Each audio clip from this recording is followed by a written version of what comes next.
It was the end of a busy day. The engines had been working hard. They were feeling pleased and proud. Except Henry. He was feeling ill.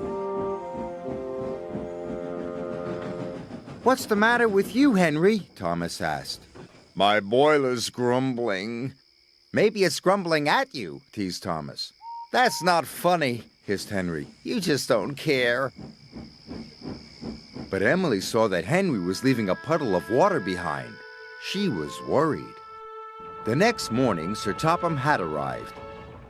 "Thomas, Percy, Henry, I want you to collect some freight cars and take them to the docks." "Yes, sir," cried Thomas and Percy. Henry watched the engines puff away. He didn't feel well.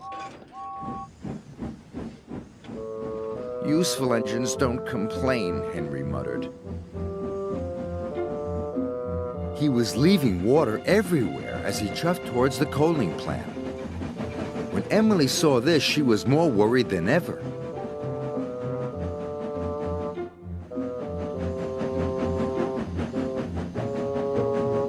Then Thomas and Percy overtook Henry. "Hurry up, Henry!" Percy tooted. "I can't go any faster," Henry chuffed miserably. "You're just being lazy," teased Thomas. By the time Thomas and Percy reached the coaling plant, they had a naughty plan. "Please, sir," said Thomas, "Henry wants to take more freight cars." "He is bigger," added Percy. The yard manager agreed. Meanwhile, Emily was talking to Sir Topham Hatt. "I'm worried about Henry." Perhaps his tubes are leaking," replied Sir Topham Hatt. "You'd better check."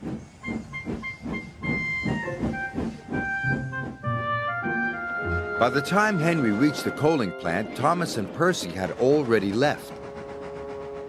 "Why did Thomas and Percy leave me so many freight cars?" moaned Henry. "They know I'm not feeling well." "We'll still have to take them," said his driver. Henry chuffed and puffed and pulled his long line of freight cars.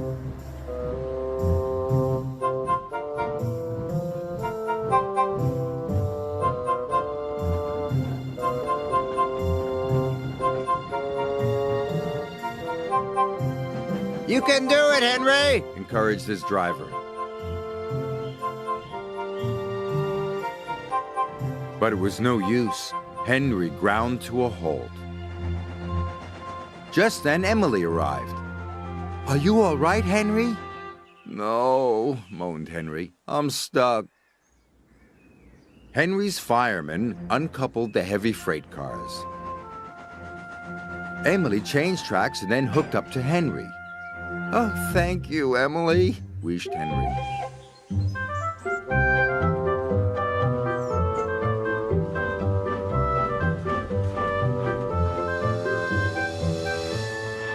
Emily and Henry puffed into the docks.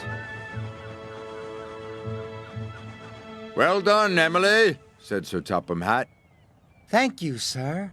Then he spoke to Henry. "You were brave, Henry. You weren't well, but you still tried to pull the heavy freight cars." Thomas and Percy felt ashamed. "We're sorry, Henry," said Thomas. "We didn't think you were really sick," added Percy. "Go back and collect Henry's freight cars," said Sir Topham Hatt sternly. "Yes, sir," whispered Thomas. Soon Henry was mended and back at work. "You're looking so much better," said Emily. "Well, they mended my tubes, but they didn't even look at my brakes, my gauges, my squeaky wheels." Emily smiled. "All in good time, Henry." Poor Henry.